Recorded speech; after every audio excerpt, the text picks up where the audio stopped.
I stood at the edge of the parking lot, watching the valets in tuxedos hustle from car to car like ants in a designer nest. Bentleys, Teslas, a Rolls-Royce. All lined up beneath chandeliers of southern moss and golden dusk. The invitation wasn't in my pocket, because I never received one. But I still came. Not to cause a scene. Not to beg for a seat. Just to see her. My daughter. Sophia. The girl I raised alone, after her mother died in a sterile hospital room 23 years ago. The girl I gave every breath, every dime, every heartbeat to, only to be told I didn't belong in the world I built for her. It was her wedding day. The one I'd paid for, in full. Venue. Catering. Live string quartet. Imported peonies from Kyoto. A gown that cost more than my first house. And a guest list that apparently didn't include me. My palms were dry. My jaw tight. But my heart, it was calm. Too calm. Like the still before a storm. I adjusted my jacket. Navy blue, freshly pressed. Not a tuxedo, never felt right in one. But I'd polished my boots, worn a proper shirt, combed back the silver that time had painted through my hair. From the distance, the estate looked like something out of a movie. A place for royalty. And maybe that's what Sophia believed she'd become. I walked slowly across the cobblestone path leading toward the entrance. The air smelled of lavender, champagne, and just a hint of rain. Security didn't stop me. Why would they? I looked the part. After all, I was footing the bill. But as I stepped onto the marble of the front terrace, a voice cut through the hum of expensive laughter. Dad? What are you doing here? She stood at the top of the stairs, framed by white columns and candlelight. Sophia. Radiant. Glowing. A porcelain doll in lace and silk. But her eyes weren't warm. They were wide. Cold. Terrified. I just wanted to wish you well, I said. My voice was steady. Quiet. I held out the gift box I had spent the morning wrapping. Handmade walnut, with a ribbon the color of her mother's favorite dress. Inside was a letter. No money. No check. Just words. From a father. Raymond, a male voice said sharply. Her fiancé, now husband, I suppose. Preston Langford III. A name heavy with money and light on backbone. He moved beside Sophia like a lawyer stepping into a deposition. This is a private event, he said. Guests only. Sophia shifted, casting glances behind her, toward the guests sipping vintage rose, toward the photographers, toward Preston's mother, who stood in a gown that likely cost my entire monthly payroll. Dad? I thought we talked about this. No, sweetheart, I said. You talked. I listened. I smiled, just barely. And then I paid. She winced. You weren't supposed to come, she whispered. I nodded, slowly. Understood. And I meant it. Because in that moment, something clicked. A switch flipped. Not in anger. In clarity. I won't stay, I said, setting the gift box on the small table beside a silver bucket of champagne. I wouldn't want to make anyone uncomfortable. Preston let out a breath like he just won a court case. Sophia said nothing. I looked at her one last time. Not at the woman in the dress. But at the little girl who once clung to my hand crossing the street. At the child who used to say, "You're my favorite person in the whole world, Daddy." She was gone. Congratulations, I said softly. Then I turned, walked back down those marble steps, and left her to her high society dreams. The cool air hit my face like a fresh truth. The sun dipped below the trees. And the first drops of rain began to fall. Inside, the orchestra played Vivaldi. Outside, I pulled out my phone and opened my banking app. It was 5:12 p.m. The bank closed at 6. I sat in my truck, parked beneath an oak tree older than the country itself. The rain had grown heavier now, soft, almost shy. The kind that didn't soak you but slowly crept into your bones. I watched droplets run across the windshield like tiny rivers, carving through reflections of a world I no longer recognized.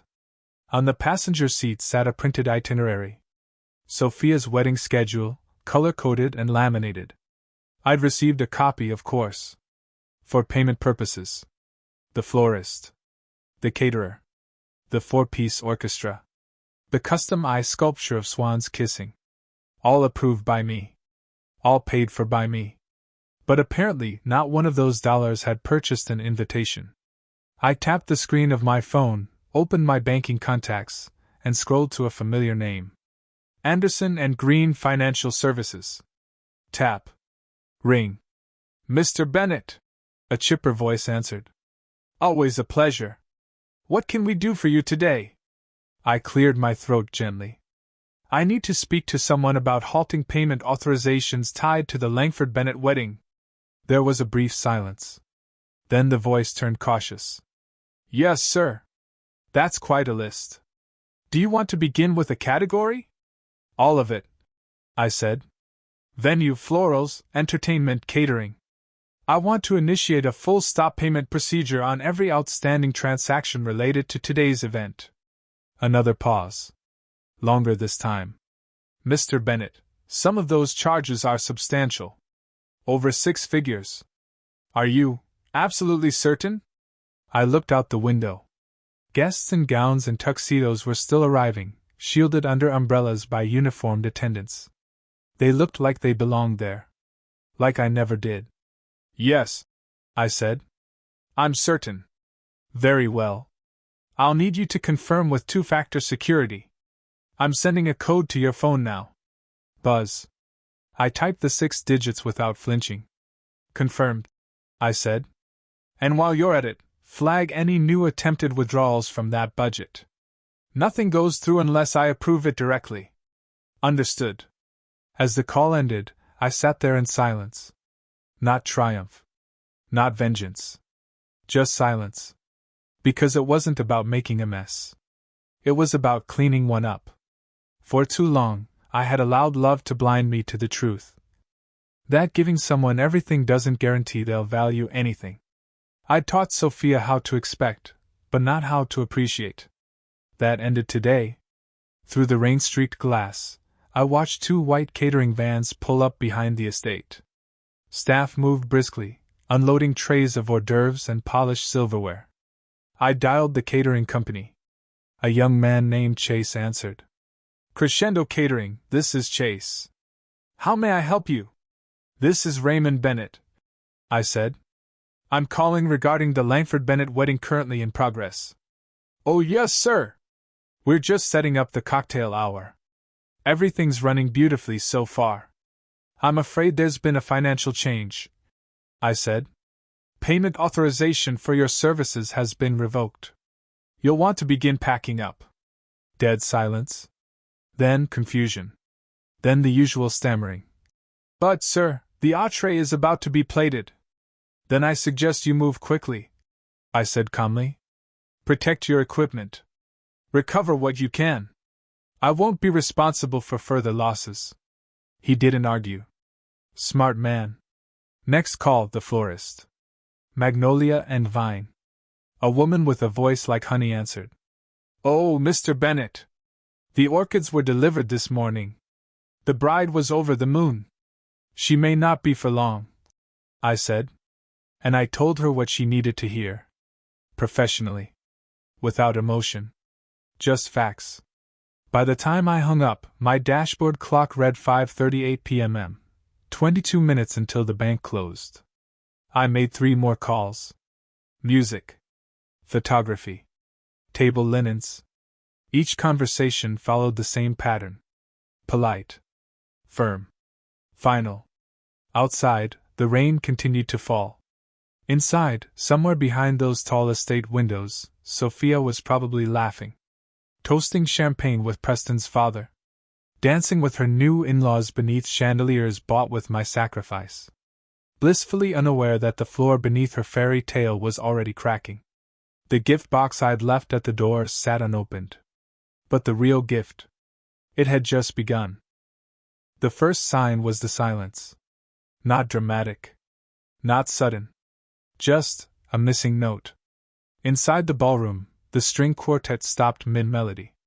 Not all at once, just the cello trailing off, then the violinist glancing sideways as her sheet music was pulled gently from the stand. Guests looked up. Confused. Not alarmed. Not yet. From my truck, I watched the side entrance, the one vendors used. A pair of delivery staff were rolling out trays, not in, covered in white linen instead of gold. Their faces unreadable. Professional. Efficient. The cracks had begun. At 5:47 p.m., I saw the florist's van return. Not to deliver. To reclaim. Magnolia and vine written in elegant gold on the door.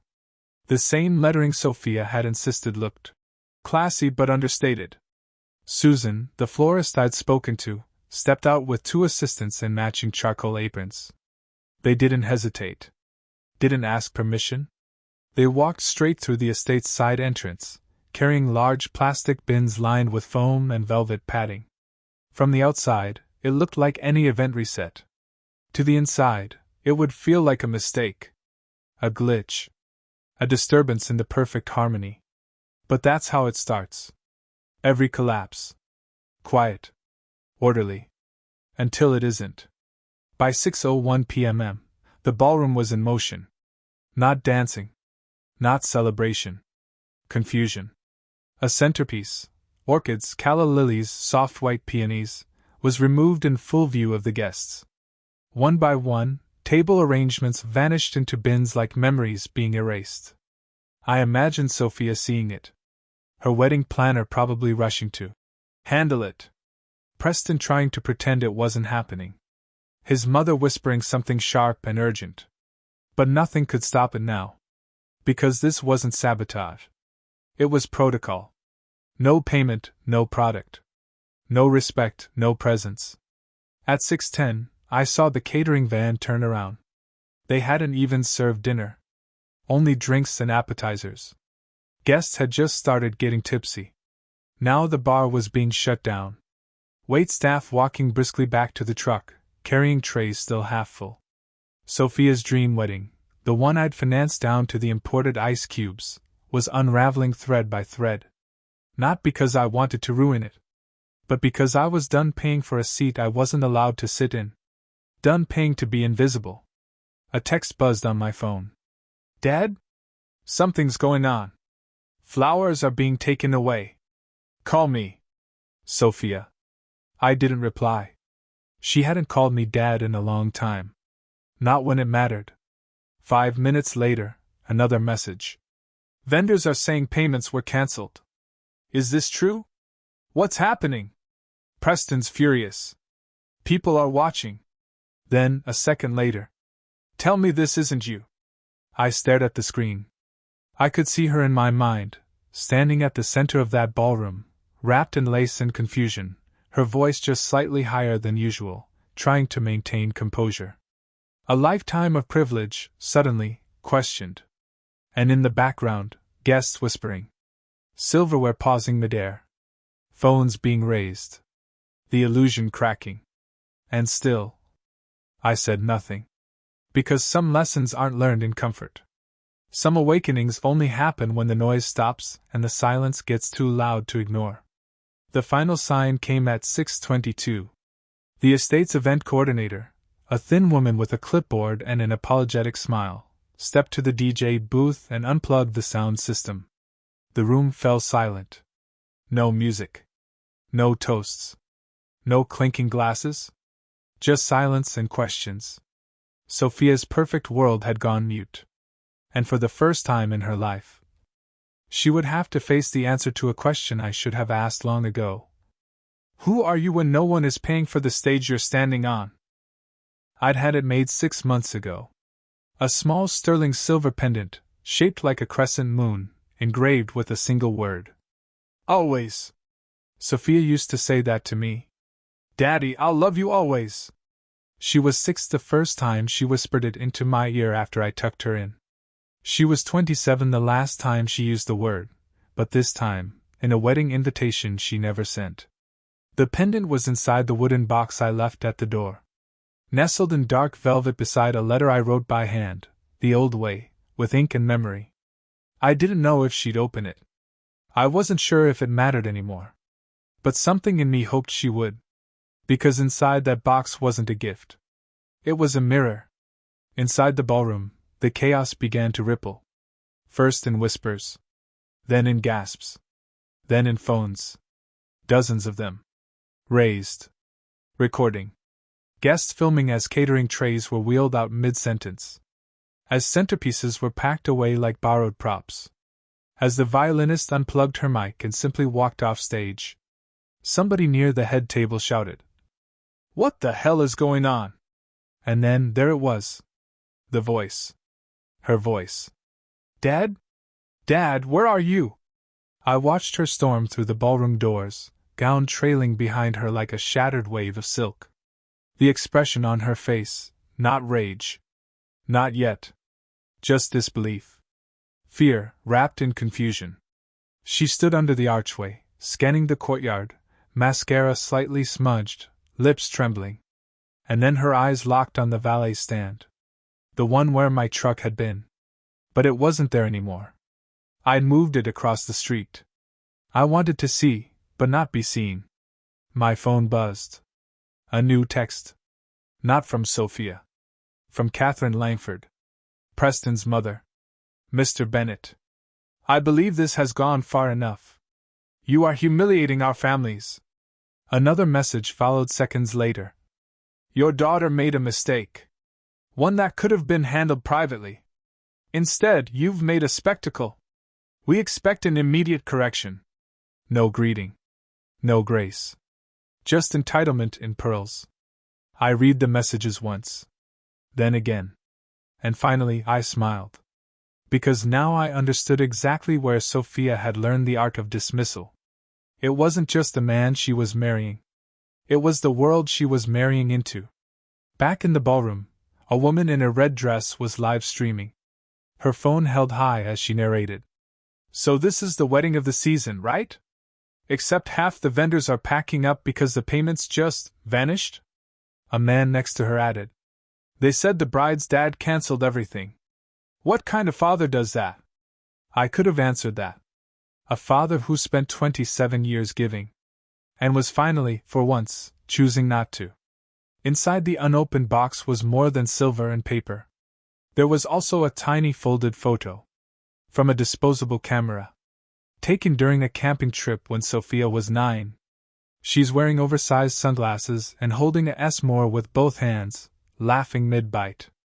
I'm behind her, hands up like I'm pretending to steal her marshmallow. Back then, we had nothing. A used tent. No AC, canned soup and plastic forks. But we had everything. Because we had each other. I closed my eyes and breathed in the sound of the rain, the chaos, and the silence that sat beneath it all. Not silence from absence. But from release. I didn't owe Sophia this wedding. I didn't owe her a stage I was never allowed to stand on. What I gave out of love. What I took back, I reclaimed out of self-respect. In that ballroom, her life was changing. Not in fire. But in slow, systematic unraveling. One flower, one flute, one missing outre at a time. And when it was all gone, when the lights dimmed and the guests left whispering, maybe, just maybe, she would finally wonder what was in the box. And why it weighed more than it should have. The first call came at 6:41 p.m. I let it ring. The second arrived 30 seconds later. Same number. Same name, Sophia.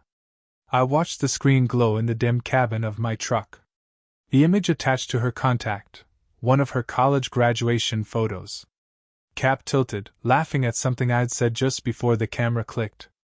Back then, she still called me her best friend. By the third call, she left a voicemail. I didn't listen to it. Not yet. Inside the venue, the ballroom lights flickered. Literally. The event staff had begun pulling cables from the AV board. No music. No microphones. No speeches. Just the echo of high heels and awkward laughter. Sophia stood near the center, surrounded by confusion. Her bouquet was missing. Her planner had vanished. And Preston. Preston was on his phone. Not talking to her. Not even looking at her. I recognized that look on his face.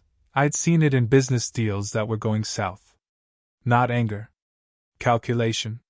He was assessing the fallout. Measuring reputational damage. Planning his exit. My phone buzzed again. Text message. Dad? I don't understand what's happening. Please call me. It wasn't angry. Wasn't demanding. Just scared. Soft. And in that moment, a memory surfaced. One I hadn't thought about in years. She was 7. Sick with the flu. I'd come home from the construction site, hands still stained with concrete, to find her curled in a blanket on the couch. Her cheeks flushed. Her voice hoarse. She looked up at me with glassy eyes and whispered, "Will you stay with me, Daddy? Just stay right here. I feel better when you're next to me." I sat with her all night. Didn't shower. Didn't eat. Just held her tiny hand until morning came. Because when she was small, I was her comfort. Her protector. Her home. Now she was 27. And I was the stranger she'd asked to leave her wedding. What she didn't realize, not yet, was that I hadn't left to hurt her. I left to let her feel what absence really is. What the world looks like without a net beneath it. Without the man who always caught her before she could fall. At 6:54 p.m., my voicemail buzzed again. This time, I played it. "Dad, it's me. I don't know what to say. Everything's going wrong. People are leaving. Preston's mom is furious. Some of the vendors are saying you canceled payments? Please tell me that's not true. I'm freaking out. Please call me." The voice cracked at the edges. No longer polished. No longer superior. Just a girl in a white dress begging for the ground to stop shaking. But this wasn't an earthquake. This was architecture. Intentional. Measured. Just like the buildings I spent my life designing. Remove the wrong foundation, and even the prettiest structure collapses. Sophia wasn't being punished. She was being rebuilt. And for the first time, she'd have to lay the bricks herself. I turned off the ignition. Stepped out into the quiet evening. The rain had stopped. Over the estate, dark clouds still hung low, but there was a break in the sky. A pale shaft of sunlight slipping through, painting gold over the chaos. It looked like hope. But not for her. Not yet. The phone rang again at 7:03 p.m. Same name. Same photo. Same desperation. This time I answered. "Hello, Sophia." Silence. Just breath, uneven, uncertain. "Dad, oh thank God." Her voice trembled like a tight wire ready to snap. "What's going on? Why is everything falling apart? The vendors, the music, they're saying you stopped the payments. Please tell me they're lying." I waited a moment. Let the question land. Let the weight settle. "They're not lying," I said, calm as polished stone. She inhaled sharply, like someone slapped her. "Why?" she snapped. "Why would you do that to me on my wedding day? This is supposed to be the happiest moment of my life." "You told me to leave," I said simply. "I just extended that energy to everything else I brought with me." Silence. Again. But this time, heavier. "Dad," she whispered. "You're not serious." "I'm very serious, Sophia." "But," her voice broke, "you paid for everything. You agreed. You told me you wanted this day to be perfect." "I did," I said. "I wanted it to be perfect, because I thought you wanted me in it." Another silence. I could hear her breathing, faster now. Background noise, muffled voices, a door closing, maybe even sobs. "People are asking questions," she said finally. "Preston's family is furious. His mother said you embarrassed them in front of everyone they know. They're threatening to sue. Let them." "Dad, please, you're ruining my life." "No, sweetheart," I said softly. "You did that when you chose to erase me from it." I heard her gasp. Not loud. but sharp. Raw. It wasn't just the wedding unraveling now. It was the narrative. The one where I was always the safety net. The wallet. The quiet, loyal father who gave and never asked why. She tried again. I didn't mean to hurt you. I didn't think it would matter if you weren't physically there. You still paid. Everything was covered. I thought that was enough. I almost laughed. Not because it was funny. Because it was honest. So painfully honest. That was the problem. That's what I had raised. Someone who believed presents could be outsourced. That love was a transaction. That family was optional when it didn't fit the aesthetic. Sophia, I said, my voice low. Do you remember the story you made me read every birthday? What? You were 5. It was a picture book. About a bear who built a house for his daughter out of trees he cut himself. Yeah, she said quietly. The forever house. You made me read it every year, up to age 11. I loved that story, she whispered. You cried every time the bear stood outside the window in the rain, watching the daughter grow up inside. She said nothing. I continued. I spent my life building you a house. Not just wood and walls. A life. A world. And tonight you stood at the door of that house and told me I didn't belong inside. I could hear her crying now. Not the dramatic kind. Not the manipulative sobs of college days when tuition checks were late. Real. Quiet. Scared. I didn't mean to lose you, she whispered. You didn't lose me, I said. You gave me away. She took a shaky breath. What happens now? She asked. I paused. Looked up at the sky. The clouds were thinning. A single star blinked faintly above the trees. That depends, I said. Do you want a father again, or just funding? She didn't answer my last question. Not right away. Not when I asked if she wanted a father or just funding. The line stayed open. I could hear her breathing.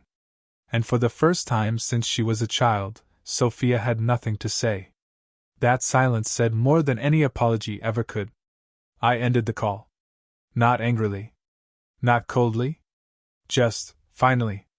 And at that same moment, across the lawn and through glass walls, I saw Preston. He wasn't with her.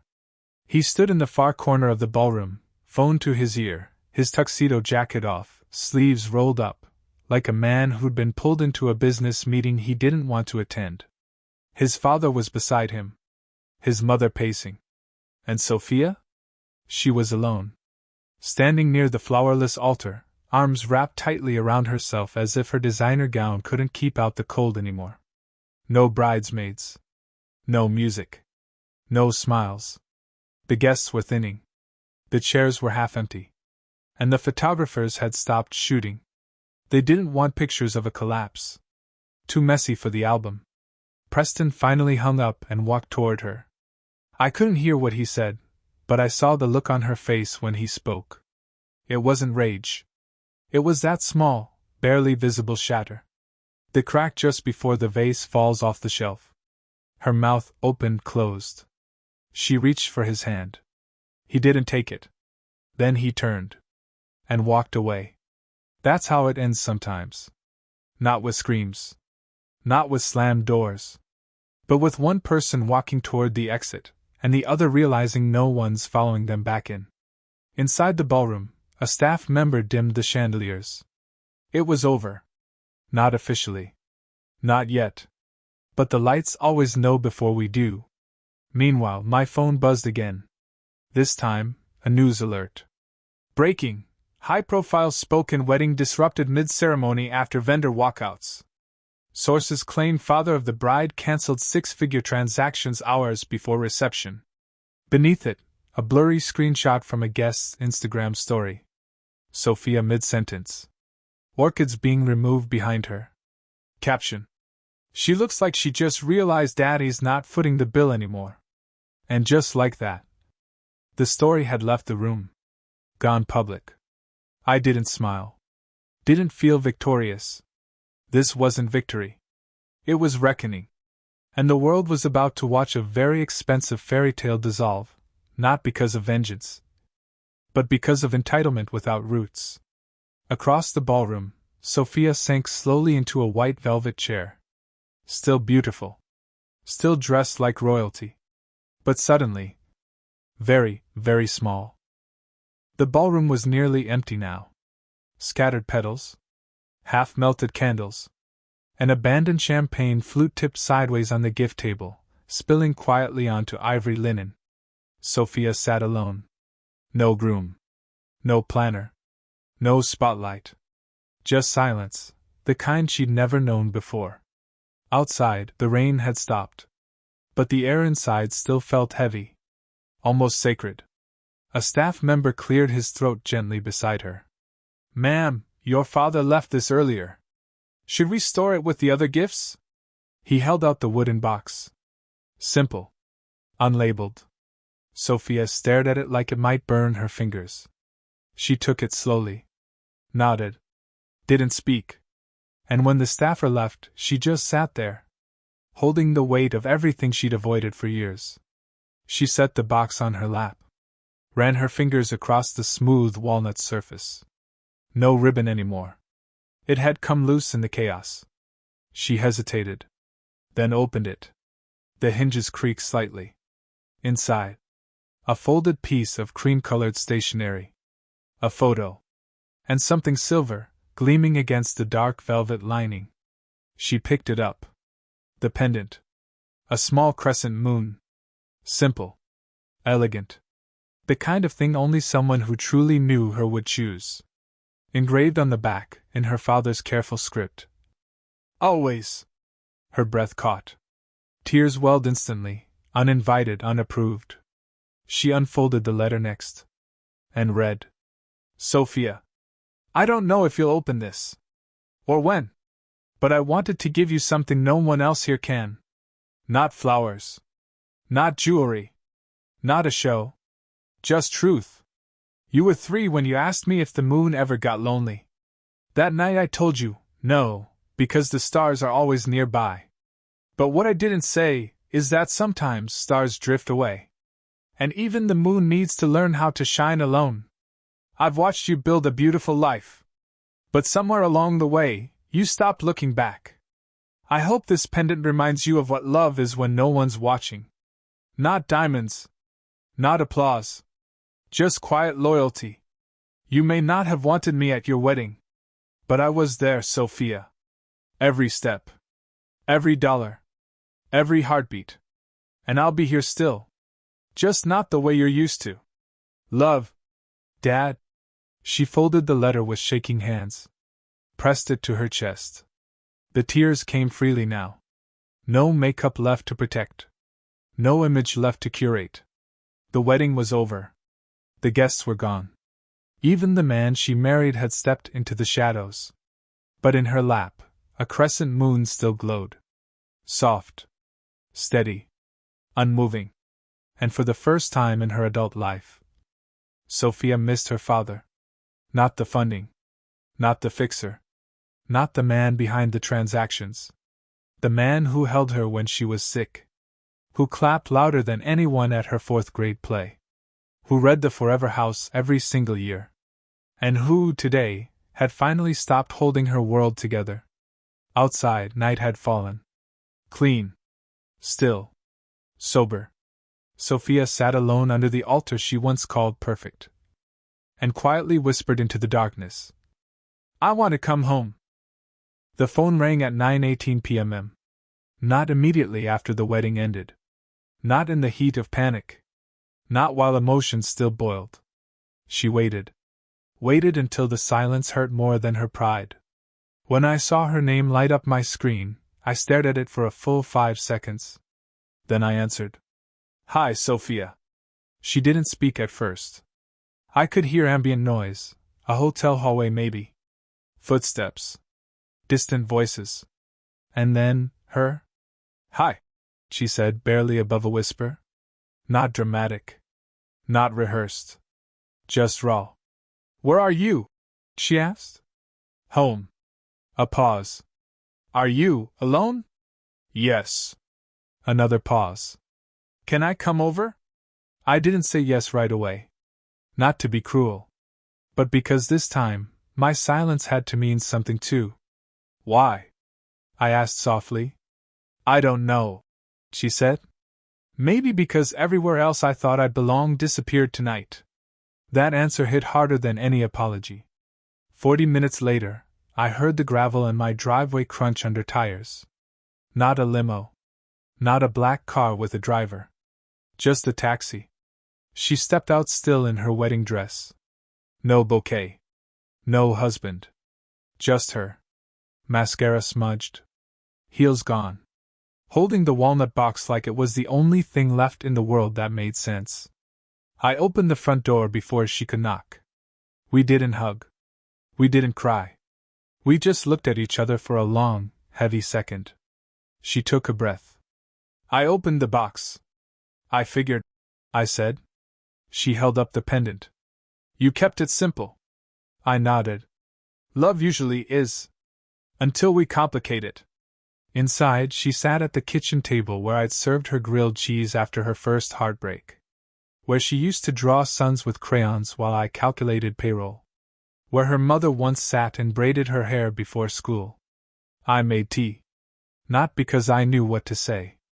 But because sometimes love is a cup placed in front of someone who has nothing left to hold. She took a sip. Held the warmth with both hands. I don't know who I am without all of it, she admitted. The vendors? The dress? I asked. No, she said quietly. The illusion. I sat across from her.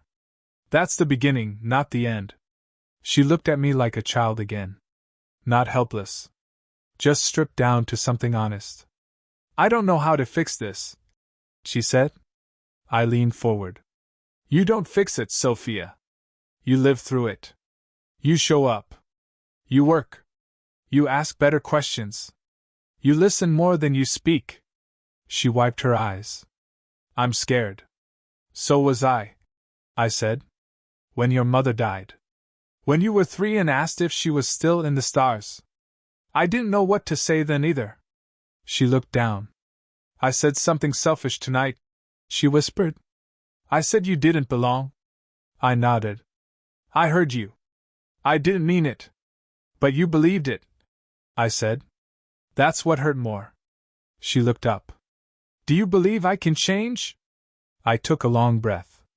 I believe you'll have to. We sat in silence. Not heavy. Not bitter. Just rebuilding. Her fingers traced the chain of the pendant. I'll find work, she said. I'll start over. Even if it's small. It will be, I said. And that's where the real stuff lives. She gave a small, tired smile. I miss the simple things. The crayons. The grilled cheese. I smiled back. So do I. And in that tiny kitchen, lit only by the hum of a tired ceiling bulb and the steam of mint tea, we sat like two souls who had broken the pattern. Not with force, but with truth. She didn't ask for money. I didn't offer it. She came with nothing. And for the first time, that was enough. Morning came quietly. Sunlight spilled through the kitchen blinds, soft and golden. It touched the table where 2 mugs still sat, empty now, but warm with memory. Sophia stood at the sink barefoot, still in her wedding dress. I offered her a flannel shirt, and she slipped into it like armor that finally fit. Her hair was messy. Her eyes swollen. But her hands steady. I want to earn everything from here on out, she said, not looking at me. Every cup of coffee. Every roof. Every inch of trust. I nodded. Then today is a good day to start. We drove in silence. Not the cold kind, the kind full of thoughts. I dropped her off at a small cafe downtown. There was a handwritten sign in the window. Help wanted all shifts. She looked at the door like it was Everest. Then turned to me. Will you wait here? No, I said gently. You've got this. She hesitated, then opened the truck door. And before stepping out, she looked back. Thank you for not slamming the door on me. I smiled. I left it unlocked. You were the one who had to walk through it. I watched her go inside. She spoke to the manager. Laughed once, nervously. Then nodded, serious and sincere. 15 minutes later, she came out holding a folded apron. I start tomorrow, she said. Good, I replied. Don't be late. She smirked. I'll set 3 alarms. That night, she stayed in her childhood room. The posters were gone. The pink wallpaper faded. But on the shelf, still untouched, sat a copy of The Forever House. I found her sitting on the bed with it in her lap. Do you remember all the lines? She asked. I think I still know the ending. She opened to the final page and read aloud. The little bear grew up and moved away. But she never forgot the house her father built, or the sky above it that always led her home. She closed the book. Tears in her eyes. But this time, not from grief. From gratitude. I'm sorry it took this long, she said. I thought love was about getting things. It's about giving back, I said. Even when the world doesn't clap. Before bed, she placed the crescent moon pendant on the nightstand. It glowed softly in the lamplight, small, unassuming, but unshakable. She looked at me from under the covers. Will you stay? Just for a little? I pulled up the old chair and sat beside her like I used to, like I never left. And for the first time in years, Sophia fell asleep not as a bride, not as a socialite, not as a product of privilege, but as a daughter, ready to grow. Outside, the stars blinked above our little house. Not a mansion, not a ballroom, just walls built with sacrifice. And somewhere in the dark sky, the moon shone quietly, reminding us both, always,